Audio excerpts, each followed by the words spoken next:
Well, appreciate you guys being here for the August edition of the CTAT Roundtable.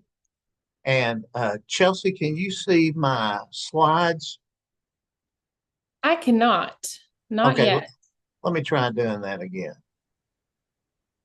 You have to be smarter than the technology, which I rarely am. Now, can you? Yes, sir, we can. Fantabulous. Well, thank you guys for all being here to the August 7th uh, roundtable. And of course, this is really what I like to think of as the first official roundtable to kick off the 25-26 school year. So let's get right into the uh, welcome here.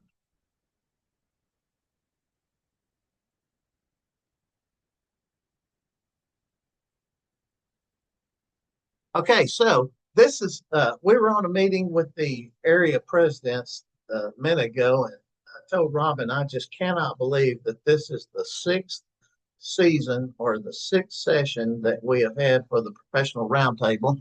And for those of you that remember, this started out as just a COVID update, and it has turned into such a great resource or tool that you guys use to share with each other and to do some brainstorming and some quick monthly networking. And I can't say it enough how much we appreciate you taking this hour out of your week because I know, especially at this time of year, you're extremely busy. And thank you for coming on and be willing to share with your fellow CTE community. Just keep in mind that, as always, these Zoom based meetings will be posted to social media, most likely the YouTube, CTAT YouTube channel. So if you do not want your photograph or your picture or your video displayed, make sure you participate with your video off. Otherwise, your consent will be assumed as part of this network. Okay, folks, August is here, and all we can do really is stay classy and brace ourselves for the whole month because August is always full of shenanigans. And mainly that's due to the fact that everyone is going back to school. And I think Sheldon would always say that probably a good dose of Lysol is what was needed. Back to school was in the air. Today was August 7th, and in 1928, James Randi, the amazing Randi, was kind of a unique magician and skeptic. He used to go around debunking seances around the country, uh, much like Houdini did. But he was born in 1928. Kyler Murray, North Texas' own American football player, quarterback for the Cardinals, Arizona Cardinals, was born on this day in 1997. Um, gosh, I was well into my administrative career by 97. That makes me feel extra old there. But bringing it back to reality, in 1942, B.J. Thomas was born, and he sang Raindrops Keep Falling on My Head, which is a song I certainly remember from my childhood. And he also sang the theme to Growing Pains. He had a bunch of big hits, but those are probably the two most remembered for. Happy birthday to those guys. And in 1782, George Washington ordered the creation of the Badge of Military Merit to honor soldiers wounded in battle. And of course, we know now that that later became renamed and is the Purple Heart. So thank you to General Washington for that contribution to serve our wounded military heroes. Of course, CTAT is all about working together. And if it wasn't for you guys and the community that were able to put together and for you being able to help each other, I don't know how we'd all get by because I know we learn stuff every time we get on here and we share with each other. So just thank you for taking the time out to come in and be a part of this. Now I'm going to call on Robin Panovich, and she is going to talk about the uh, our CTAT leadership. Robin? Since this is the sixth season, it just makes me realize that that picture is over 6 years old, and I'm just getting grayer and rounder as the years go by. I need to give you a new picture. Well, I can get on Photoshop and add a little gray if you'd like me to. Oh, no, no, please don't do that, Mark Okay, Boshier. very good. Well, I just wanted to take a second to recognize our leadership. Not only our board of directors, but our area presidents, and all of those who volunteer, whether it's on a committee, on a task force, a blue ribbon panel, or could you go collect raffle tickets in the expo hall at conference, like all of the above. Um, and you guys are some of our most active members. You hop on here every month. It is the best group therapy around for career tech, best idea sharing. And I just want to point out that for the first time in CTAT's history, we have an almost entire board turnover, which it's unusual, but it's also it's an amazing opportunity. So with the exception of the executive committee, who's all been serving on the board for several years, everybody is new within the past year. And that's pretty exceptional because what our board does is when they come into the boardroom for CTAT, they take off their area hat and they put on a hat and consider CTAT members statewide. And they're responsible for looking at all of our programs and how we're doing, being the visionaries to consider new programs. And I got to tell you, when our outgoing board members and our new board members got together this summer, it really dawned on me two things. The boards that we have had previously have been so strong. They really have set CTAT up for success, to try new things, to grow consistently, be responsive to members, and offer as many opportunities for engagement as possible. And this new board coming in is no different. They did a work session where they rolled up their sleeves and they're thinking about ways to increase engagement opportunities, to recognize our volunteers, and to continue to elevate the status of CTE statewide. So you guys are in great hands with your board of directors. They're fantastic people. Those aren't just names on a slide. Those individuals are wonderful, and they're working hard for you to make sure CTAT is sustainable and relevant for you.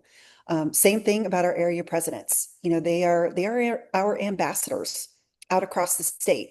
If you haven't connected with your area president and you want to find a way to engage and be helpful to peers in your area, please reach out. They know the importance of opening the door and letting you guys contribute to your peers. So don't hesitate to do that. But we certainly appreciate everybody who leans into a role to create a resource like the Model Program Study Framework, the blueprint for that.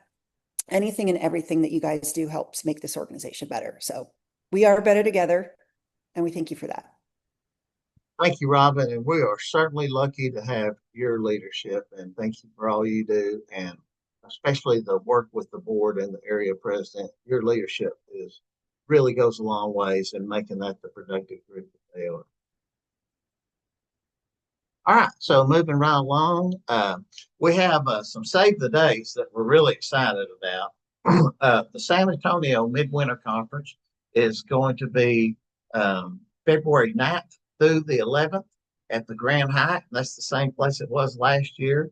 And that really, we're really thinking that attendance is going to bump back into the winter. We're excited about that. Also, this summer, we're not in Dallas. We go back to Fort Worth, which I think is a lot of people's favorite location. And that will be in Fort Worth, July 13th to the 16th, which are also a lot better dates. Thanks to Leslie for getting that worked out.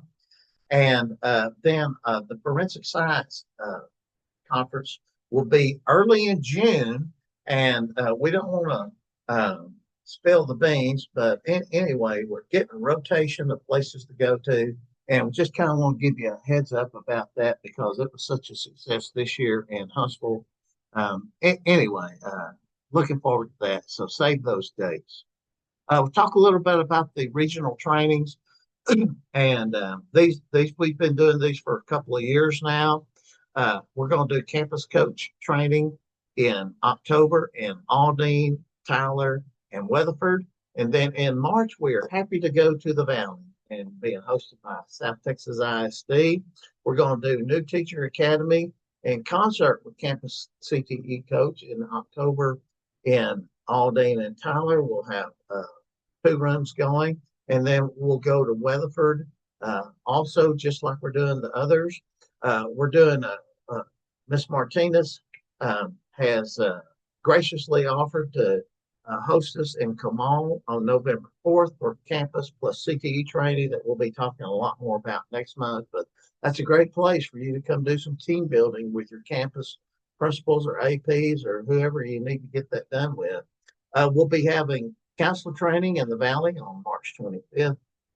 And then CTAT, CTE plus finance plus PEAMS training. Mindy Hampton is hosting us at the Service Center on October 30th in Amarillo. So if you want to go to Amarillo, now is the time to get a cheap flight out there. I think Southwest is having them for next to nothing. So we're excited to host the regional trainings. It's a great opportunity to get some folks some CTAT professional development that might otherwise have access to it. And I know I speak for Chelsea when I say that last year was just really motivational in the way that the people that taken part responded. And of course, we talked about CTE plus finance. We have, of course, the statewide roundtable. These are some other programmings that we do. Of course, you're on this. It's the first Thursday of every month at 2:30.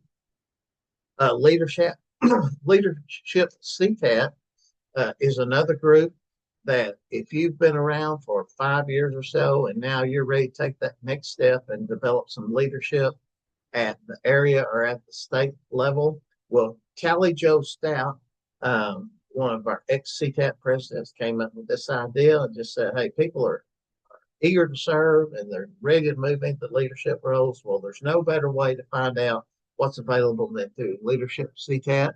And of course, we'll send out some information on that, but those will be the third Thursdays at 10 to 11. And then the next gen administrators, if you are fairly new or under 5 years experience, then you really want to do deep dives into some crucial CTE topics. Next gen administrators is a great complement to level 1 training or maybe level 2 training, but it's a place where you can build a network and also learn some topics and get into some good discussion each session. And what we're finding is that really our leadership CTAT folks are really coming out of this next gen group because this is a group that for whatever reason just thrives. And so we're excited to have them. And you have an opportunity if you'd like to be a part of the CTAT next gen administrators. And of course, all of those cool logos and stuff are Angie Rector takes care of those. And if you see her, give her a thumbs up because that is some great graphics. Any event that you want to take part of in CTAT, you can just go to the CTAT website, go to events, and click on that for more registration. Real quickly, we would like to thank our pre-con presenters at the summer 25 conference. We had Paul, Sergio, and Janelle did level 1. Mark and Carrie and Connie with the level 2. Mark McClure helped facilitate the level 3. Kristen and Jason with the counselor training, as always, did a fantastic job. And then Miles and Jonathan, as we were talking about before started, and Chelsea, worked with Chelsea to do the small school best practices. So fantastic job. We appreciate it, and it'd be hard to do without you guys as pre-con presenters. And also, we'd like to do a special recognition to our longest running pre-con presenters, Rachel Binky and Heather Blunt, with new teacher training. They just continue to really kill it in there and do a great job. And we certainly appreciate Rachel and all of you that did a opening session. We appreciate you for the wonderful contribution you made to the summer conference. There's something about seeing professionals network face to face and going to these peer-to-peer learning groups that's just really inspirational to me, and I know others. So thank all of you for the presentations that you did at the summer conference. We would like to really show our appreciation to ICEV for sponsoring our reception at the Summer 25 conference. And I know that some of you weren't able to make it, but I have actual pictures from that reception that I'd like to show everyone. And as you can see, this just pictures all the professionals standing around, networking. You can see talking over the topics that they learned at the conference. Even some karaoke broke out, and the folks were they were so happy to sing. You can see actual pictures there of CTAT members singing at the conference. We really have some talented people. I didn't get Toby in there, but that Toby can really sing.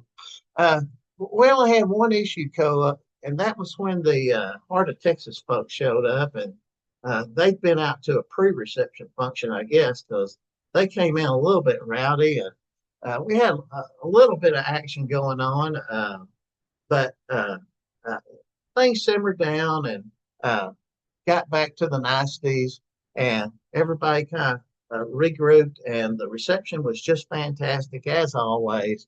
And we appreciate ICV, Mark and Dusty and Sammy and Clayton and Marissa, all the folks there. I'm leaving out way too many, but thank you to ICV for making that such a splendid event. Also, if you missed it, Marty DeLeon, who is our government relations person in Austin, gave probably one of the best legislative updates. There was a lot happened in CTE, but probably one of the best legislative updates I've ever seen. Marty just knocks it out of the park every time he comes to CTAT, but we certainly appreciate Marty and the work that him and MJ do in Austin. Now it's time for some updates, and I know that most of you know that Chelsea has two dogs now. She just had that one, but there's a picture of Orbo and his new buddy.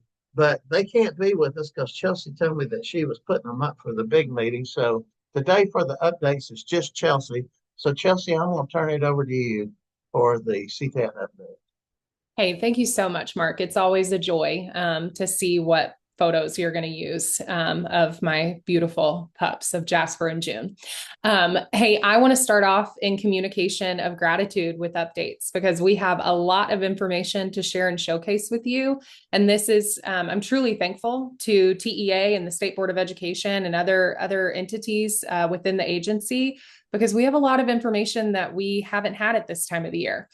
So I'm excited to dive into those with you all. First up, we talked a little bit about this at the beginning of the hour, but District of Distinction, we welcome you to apply annually for this designation. And the deadline is September 15th. So you have roughly a month and a week to get that designation application complete. And we can't wait to review those and showcase our districts of distinction across the state. And we look forward to that annual designation of distinction. We do have new career and technical student organizations. They are beginning this school year. You had the opportunity, if you attended conference, to meet with them face-to-face and actually go to breakout sessions with them. We have also linked them for you in our newsletter.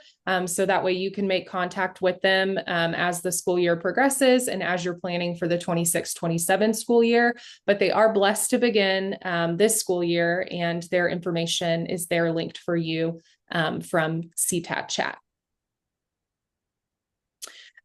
Mark stated a little bit at the beginning, but we have the availability. Mark your calendars now and contact Chelsea and Mark for program evaluations. If you are new to your role and you want us to come in and identify kind of the health of your organization, or if you have a project that you've been working on and you want support, we are more than happy to come out, review your programs. That includes your facilities, your PEIMS, and some financial walkthrough. Mark and I are here to support you. Our calendar is filling up. We actually have a few program evaluations on the books, so reach out to us so that way we can get that covered and support you. And do know that it is allowable via Perkins.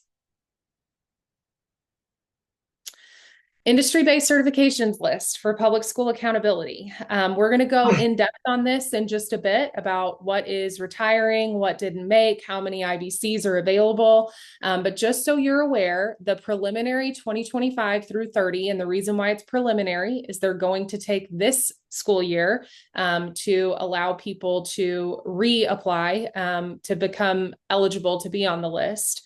But the preliminary 25-30 list of industry-based certifications are available for your review. And then those following resources are available. So again, if you just go to your newsletter that dropped on the first working day of August, you'll be able to find a link to all of those. You'll be able to be directed immediately, and then you can review all of that information there. And we're going to do a deep dive here in just a little bit. Again, with gratitude, we want to congratulate our winners of the 2025 CTAT Excellence Awards. We truly had incredible representation across the state with our new Teacher of the Year, Counseling and Career Development Professional, CTAT Administrator of the Year, and then Lifetime Achievement Award. We are so proud of these stellar individuals, and it was an honor to celebrate them at conference. And we are excited to launch them into their endeavors as they go forward, some of them to ACTE for the national stage. So hopefully we have some or one national winner amongst us, and we'll be rooting them on. So you'll continue to see us praise them as the year progresses. Also, the 2026 Academic Accountability System Framework document is available. It includes the 2026 Academic Accountability System overview as well as the framework. And you can find both of those documents on the accountability rating system for anything and everything related to CCMR. Commissioner of Education and State Board of Education rules. My, have they been busy? We have a lot. So definitely download the chat. And go through those because they actually affect courses that are being taught currently. And so we want to ensure that not only do you have the ability to make public comment when applicable, but if there are changes that are immediately implemented, you are aware so you can inform your teachers or other stakeholders that need to be aware. So like this one here, it's an amendment updates the list of high school courses that count for science. So that is something that who are the stakeholders you would need to inform? Your campus administration, your campus counselors, et cetera, et cetera. So make sure that you're reviewing those as we include them for you, and then informing stakeholders as they have pertinent information that needs to be known. Again, we have an update to employability skills, as well as an update to engineering TEKS. Agriculture TEKS, the list goes on and on and on. They were very busy at their June meeting. Again, these new CTE employability TEKS, these are going to be implemented and they are available for review under Chapter 127. They decided as an entity that rather than having different employability TEKS for each course, to synchronize those and streamline those. So then that way, if you're a teacher that has multiple preps, what a gift that you get to teach the same employability skills across the board, right? But basically, students can go into any sector of the workforce with the knowledge and the skill set of those employability skills.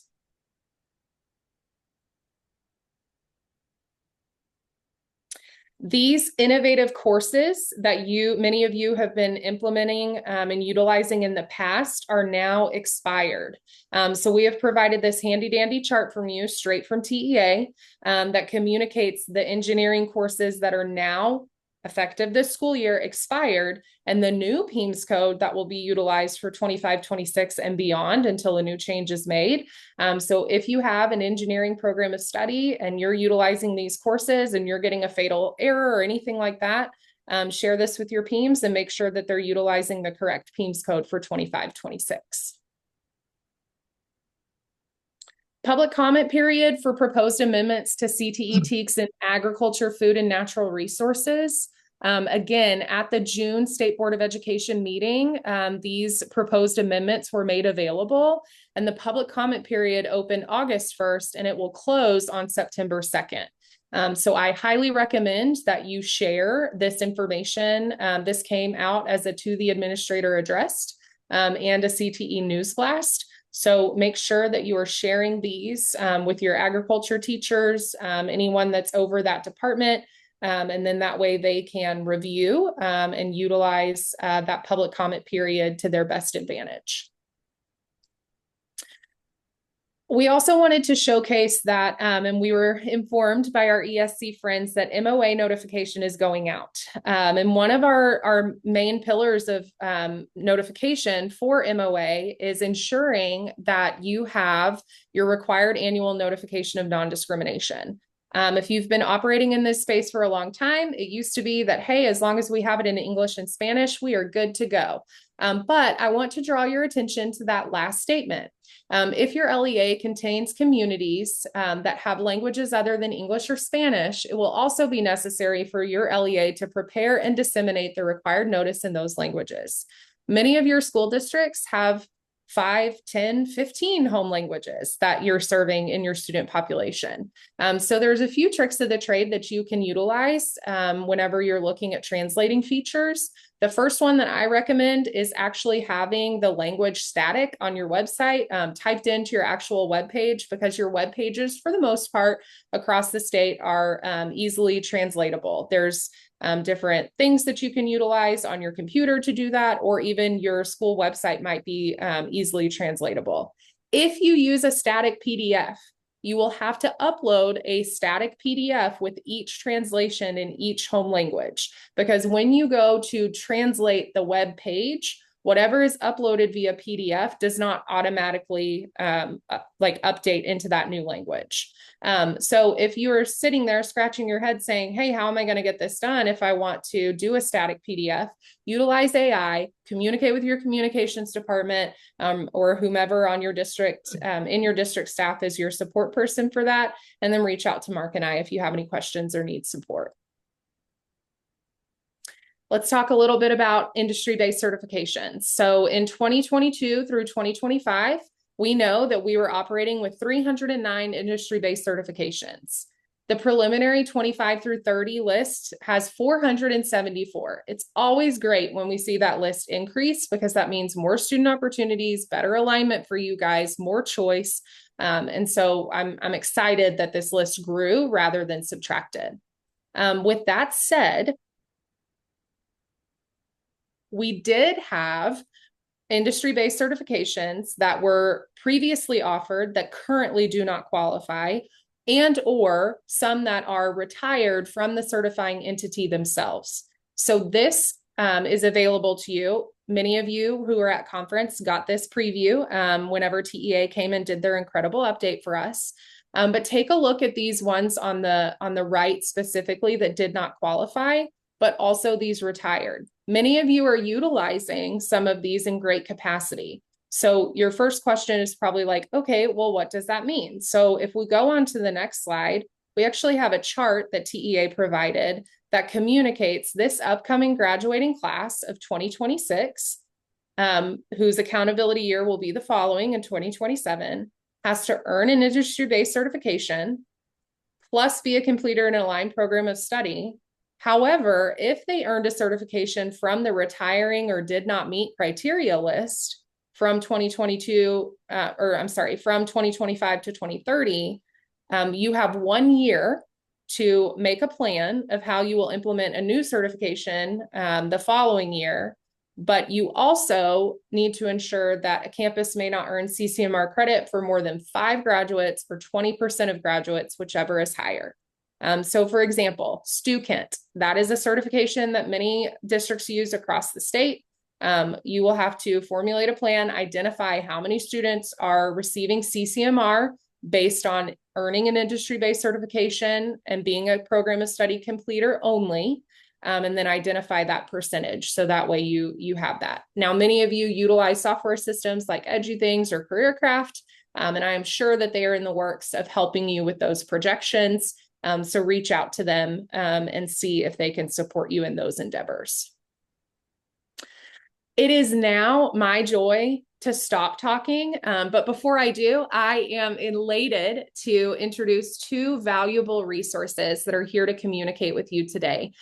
We have scouts here today who are going to be communicating and sharing with you a program called Exploring.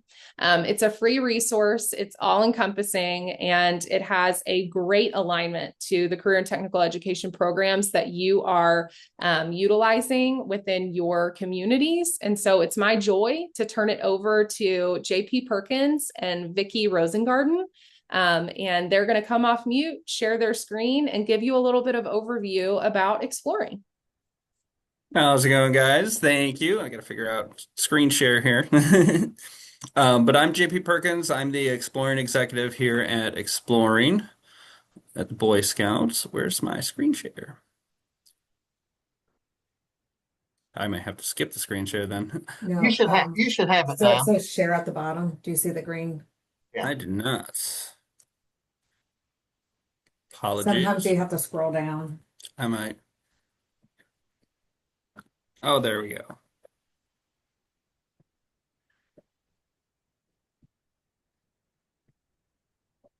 There you go. Can you all see it? We sure can. Thank you. No worries. So Exploring works with career development. We basically deal with students from 10 all the way up to early college and help transition them into the career field by introducing hands-on experience with local real-life businesses. Um, Essentially, they're real-world careers. They have access to hands-on experience. A lot of our posts are law enforcement, STEM, the trades, aeronautics, things like fire, police, EMS, stuff like that.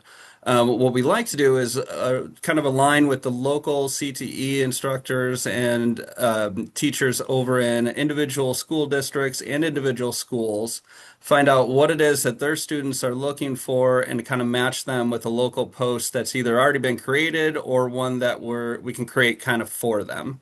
Now, a lot of these are going to be a mix of on and off campus. Most of them are at the workplace, and then some are in offices. What we do, the way we partner is we bring in flyers, we create the actual posts. We go ahead and find local community members, such as employees or people that work at like the Lions Club or different nonprofits, and they actually do the hands-on teaching of the students and kind of career readiness or career exploration, depending on the age. We connect them with the local post. We match the career goals with CTE and the business, and then we facilitate that pipeline. The benefits for CTE, obviously, is it enhances your curriculum. So if you have a bunch of kids looking for one specific career, we can match them with actual businesses that are willing to teach what they're doing at that job. It also boosts student engagement, pathway retention, and supports career readiness as well. It basically breaks into two different groups. So we have one that's called a club. Those are for younger students, middle school age. Essentially, all the kids meet in one location, and then the businesses come into them and teach them a different thing each week. So, like, we might have fire week one, police the next week, engineering, aeronautics. So the businesses actually travel to the students, do their presentation, and then the next round they get another presentation. And then we have exploring posts. Those are designed for older kids, 14 to 20. Those are a little bit different. Those are hosted and sponsored by the actual host organization. So, for example, Austin Police runs one, Austin Fire. We do Georgetown Police, and then they would actually go to the police station, do ride-alongs, learn hands-on with the different police officers, and then those are usually bi-weekly or monthly and off-campus. Those are more advanced skills. They do certifications, sometimes internships. They set up a whole program and they run throughout the school year. The different career fields we have are pretty much in 12 different buckets, but those can be expanded based on the category. So like arts and arts and humanities is going to have anything falling under that bucket, education, business, things like that. Like health could be anything from chiropractor, veterinary service, all the way up to hospitals. It really just depends on which businesses we have and then which careers that local community is looking for. To get a post started, you really pretty much just have to let us know.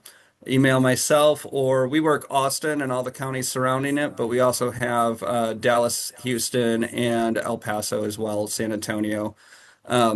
Essentially, you would just let us know what careers you're looking for. We would sit down and have a little talk about kind of what posts work with you and match you up with the posts we've already created probably in the area or create one with a local business that works better for your school.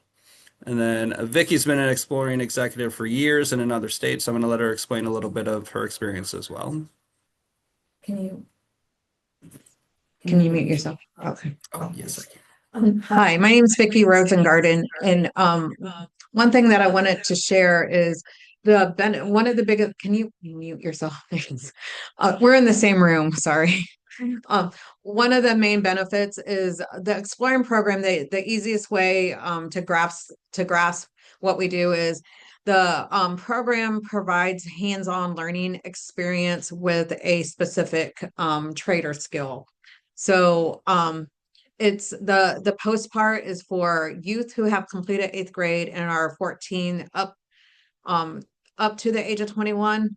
And so in my experience, I've seen the gamut. I've seen youth that have watched shows on TV and they think that they want to be a doctor, and then we take them to a hospital to learn how to draw blood, and they figure out that that's exactly what they don't want to do. I've seen other skills or other youth who have been in exploring posts and have eventually been hired on by a sheriff's office or um, a medical office. And so it's really an opportunity to teach youth a career path that they think that they want to go into. So with that being said, JP, if you can show your screen again, does anyone have any questions about exploring, or can we help answer any questions?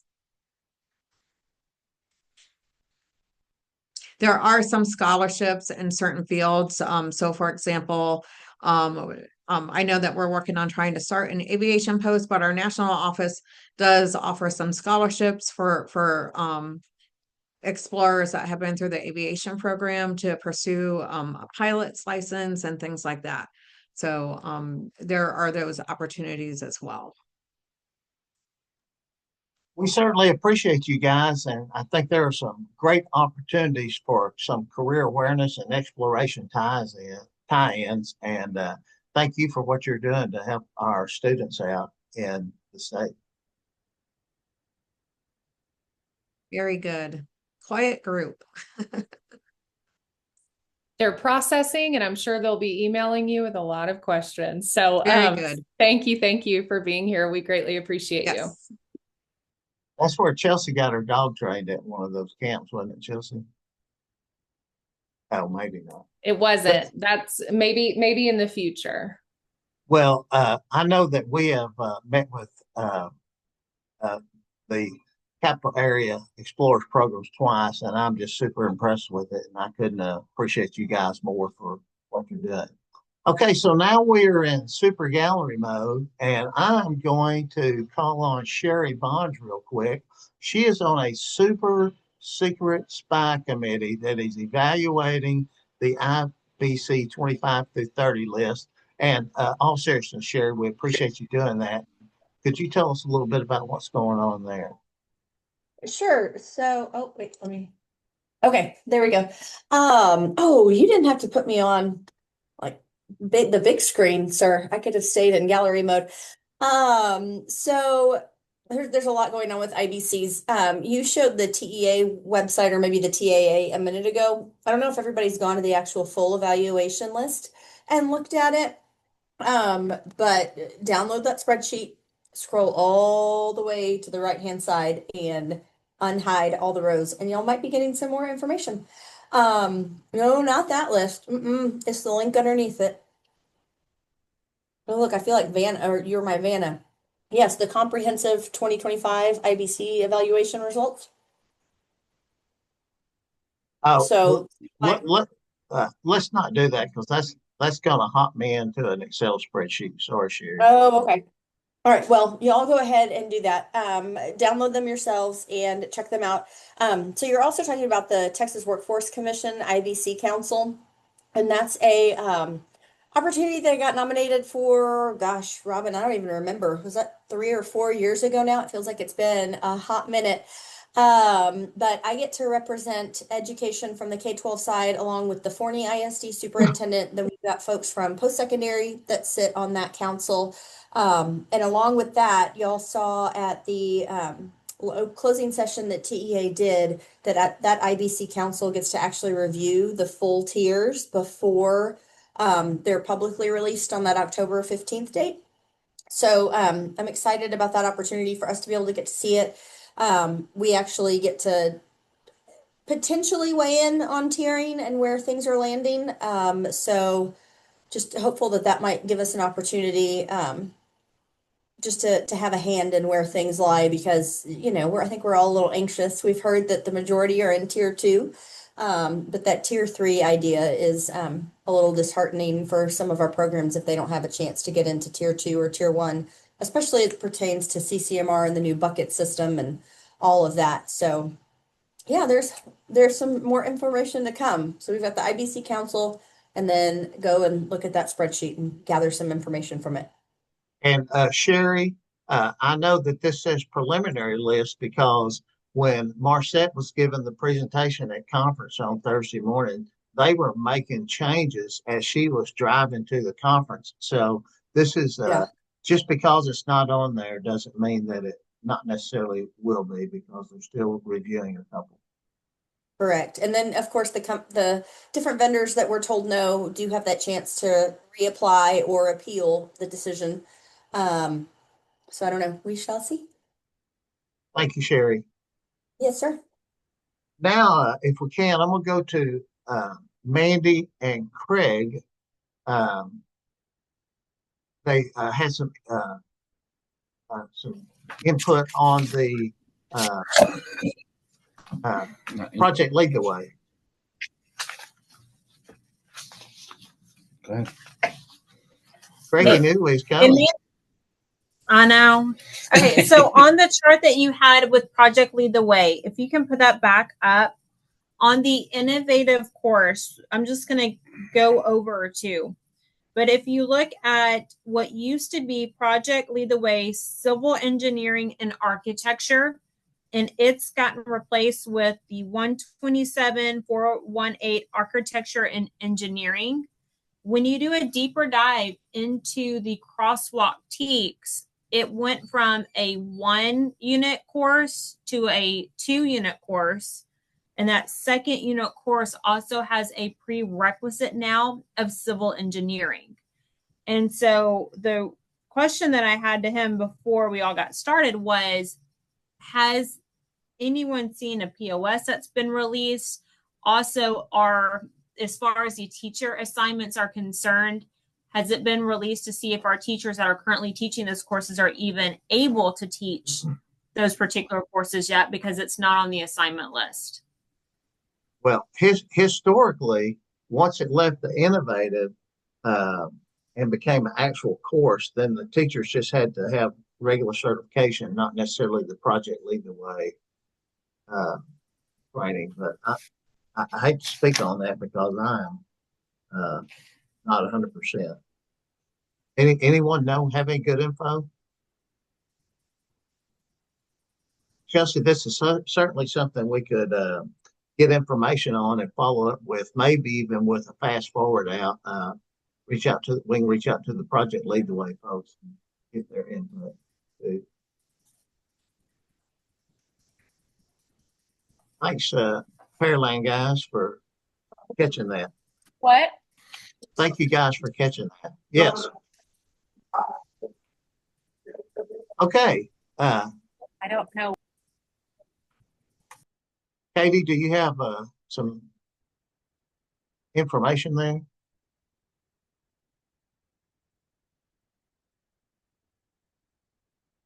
Maybe just okay, very good. Now we are wide open.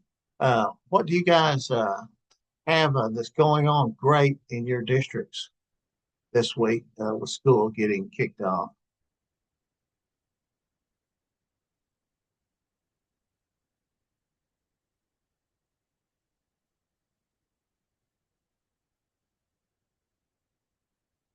Mark, it sounds like they're either barely keeping their heads above water or they're ready to go into the slack. I don't Well, know. that may Could be be both. true too. Is more of the former trying to keep our heads above water. I Understood. know. We're there with Understood. you in spirit and support. I mean, if we need to share just a celebration, I mean, we made it through Job Alike with CTE teachers for middle and high school. That's been, it's kind of stressful when you get like 120 people back in one place. So we survived in Colleen. Now, say that one more time. What did y'all make it through? A Job Alike. It's where we meet with all of the CTE teachers across the district in one day. I'll be darned. And it's Good. really all of our content area. So English, English, math, science, social, everybody goes to their respective content areas with their specialist. So the coordinator and I met with all of our CTE teachers. What do you guys cover? Just general topics, or is it logistics, or Everything as much as we can without, doing too much. But we start the top of the morning with, we have CKH. So we start with like good things and, just engage them a little bit. And then I started with the TEA updates, and I invited our assessment and accountability and research executive director. So we kind of tagged a little bit talking about industry certs and the data, just to give, teachers insight on where we landed at the year and the goal for the year with our system scorecard. And then we are like really deep into leveraging leadership with our whole district team.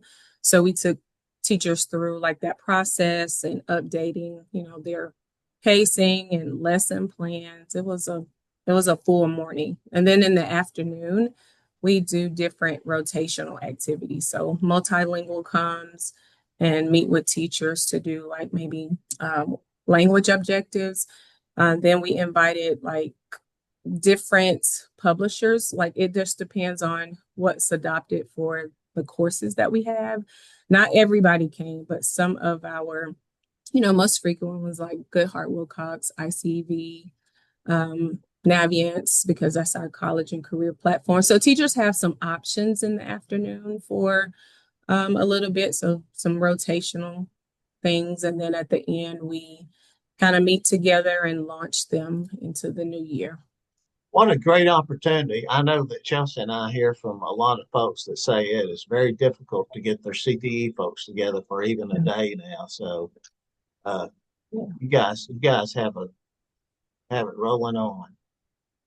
Thank you. We survived. Good job. Any comments about the ROTC is kicking off, and so we have ROTC unofficially is going to be funded with CTE funds this year, and we have unofficial confirmation that ROTC 1 and 2 will be funded at 1.28, and ROTC 3 and 4 will be funded at 1.47.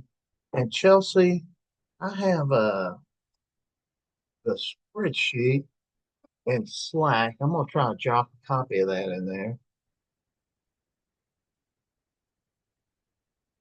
And while Mark is dropping that spreadsheet in Slack, we know that one of the burning questions that you have is an updated CTAT revenue projection spreadsheet. And Mark and I we were given guidance to wait until mid-September, because then everything will be finalized, will be able to be reported in the C330. And so that will give us the guidance without having to go in and clean up. And then we will provide that to you in our newsletter on Open Forum. And so we will make a big announcement when the final version for this school year is available. And then Alyssa, Slack is just when we stop the recording. So when he says you don't have to go home, but you can't stay here, you can stay here for a few minutes. And Chelsea, I put a copy of we have what is a temporary spreadsheet for those of you needing it. And this is just kind of a working patch until everything is finalized in September. But you can see here, we've went in and we've changed the basic allotment to 6215. And every course is not going to be on here, but we did go in to the bottom and add ROTC. And so you can go in and add your ROTC numbers and see how it will impact your funding. And so for every 6 ROTC1, you get $7,955.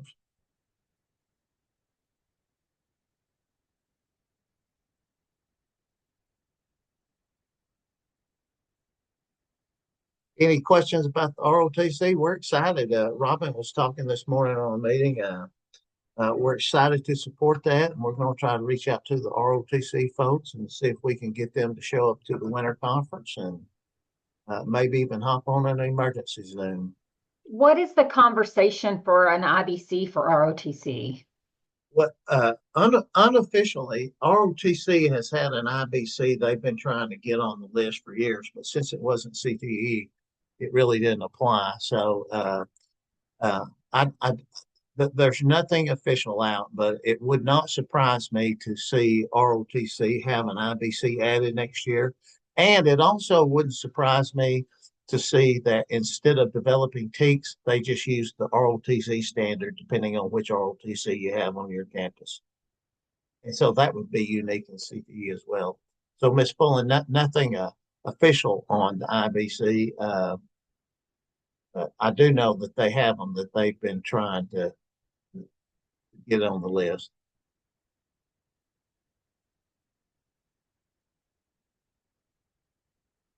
Alyssa asked what the Slack channel is, Chelsea, and that's what we use to communicate interofficely through CTAT, interoffice communication. If Chelsea hasn't told y'all yet, Mark is the biggest slacker in the CTAT office.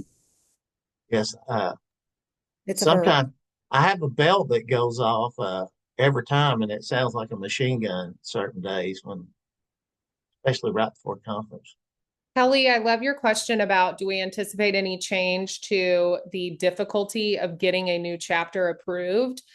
Seeing that it's pretty much directly aligned to kind of legislative's push for career development and skilled trained development and additional post-secondary opportunities for students, I would think that we should see some better support.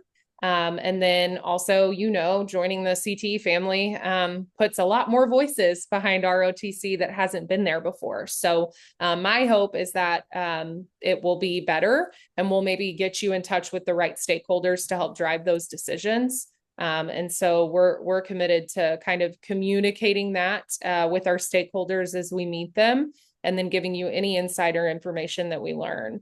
Military enlistment, if the kids go that route, is CCMR. Yes, been a great point in relation to Adrian Gutierrez's comment. And then Kelly, thank you. And I will always, whatever we learn, we will share with you. We will never hide that with you. And yes, as we're kind of in this window of transition, especially gaining new instructors, losing instructors, we will work with y'all. We're membership driven. So if you communicate, hey, this is our need, then we're going to support you in that need. That might be teacher development. That might be to connecting you with the right stakeholder for teacher recruitment, whatever it may be. Just keep us posted. And we are here to support and serve you. And ROTC funding happens this year. So yes, all of your FTEs will be, or ROTC will be calculated this year. And so you want to make sure that you go into your student information management system and click on the V code or the CTE hours and make sure they're available so you can capture them. Good. Can I just clarify one thing? Like Please. in our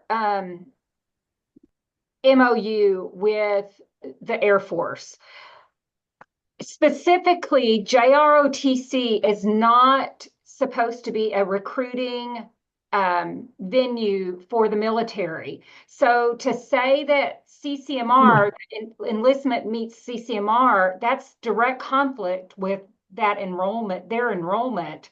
So We think about that all the time, but just like keep that in mind when we're talking about how they're going to get CCMR, because ROTC, those students should not be expected to enroll in the military by participating in a junior ROTC program. That is exactly correct, and they'll be the first ones to tell you that it's not that, and that as a matter of fact, the large majority of their students do not enlist, more of a leadership program, and so and enlistment has nothing.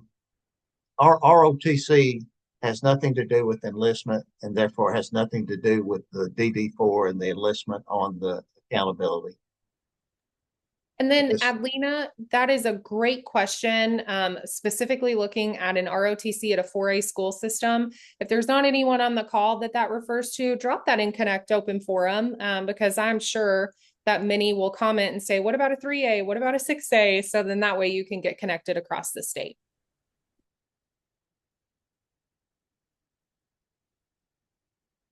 Ms. Glasscock, I see in the chat that y'all just recently lost your ROTC. Is that correct?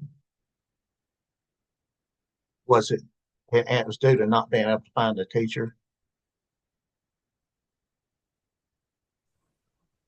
Yes, we were a 4A with a big one. We've had it. I've been here 17 years and they've had it. But Major Journey left and we just couldn't find another one to replace him. We're sad. That's really a shame. And had to reschedule all those kids that loved it. Well, any other comments before we stop the recording? I have a question, and I Please. guess I stuck my head in the sand with the tiering of IBCs, because I still am very unclear about the tiering, and that's not taking effect this year. Is that correct? It does not. Okay, so we'll get more clarification later on, right? It is still in the process of being finalized. It was out for public comment, and they've been doing some preliminary presentations to the superintendents, but it's not even final enough to where Marcette shared it at the conference. Right. So Chelsea and I hate to really get too deep in that, because in talking about here, we're afraid that it might be seen as final, but it is not. But it will happen. I think they're fine tuning some aspects of it. Might be the best way to say it. And it'll be aligned with the new performance reporting refresh and review. So help me out, ESC specialists. That's in 2028 or later. So we should have some runway to support us in making our plan. Much more runway than we have had in the past. So grateful for that. So there definitely is runway, but when you put it in perspective that it's this year's juniors and they need to take these tests this year or next year, I mean, because they don't get, like you showed that chart earlier, they don't get the opportunity for the sunsetted exams that hurry up. But yeah. I do want to say this, Sherry, about Marty worked into House Bill 120, Robin, that students are now being reimbursed for 2 different certifications. So that will definitely help students. It'll help districts, help students obtain those more second, third tier of for sure.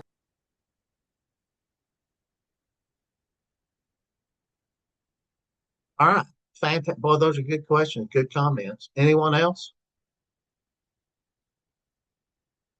Well, I'm going to stop the recording so it'll be a good hour recording for the YouTube. And before I do stop the recording, thank you guys for being on here and sharing with each other.